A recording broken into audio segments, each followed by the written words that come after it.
அதனால 2024 நமது லட்சியம், 2026 நமது ஆட்சி நிச்சயம் என்பதை இந்த நாளில் உங்களுக்கு சொல்றேன்.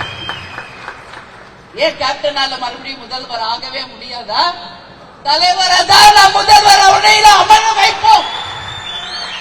2026 நமது கேப்டன் தான் முதல்வராக அமர வைக்க நாம் அனைவரும் ஒன்று சேர்ந்து பாடுபட்டு உழைத்து அந்த லட்சியத்தை அடையணும் சொல்லி உங்ககிட்ட நான் கேட்டுக்கிறேன்.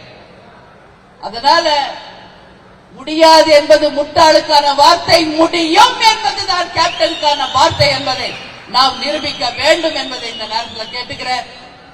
இனிமேல அடிக்கடி டிஸ்கஷன் இருக்கும். அடிக்கடி உங்களை எல்லாரும் நான் தலைமை கழகத்திற்கு அழைப்பேன், ஒவ்வொரு அணியாக அழைப்பேன், மாவட்ட செயலாளர்களை அழைப்பேன், ஒவ்வொரு தொகுதியாக அழைப்பேன். தமிழ்நாடு முழுக்க ஒவ்வொரு தொகுதி வாரியாக நேரடியாக சுற்றுப்பிரயாணம் வருவேன் என்பதையும் இந்த நேரத்தில் உங்களுக்கு சொல்றேன். செய்திகளை உள்ளது உள்ளபடி தெரிந்து கொள்ள ரெஃப்ளெக்ட் நியூஸை சப்ஸ்கிரைப் பண்ணுங்க.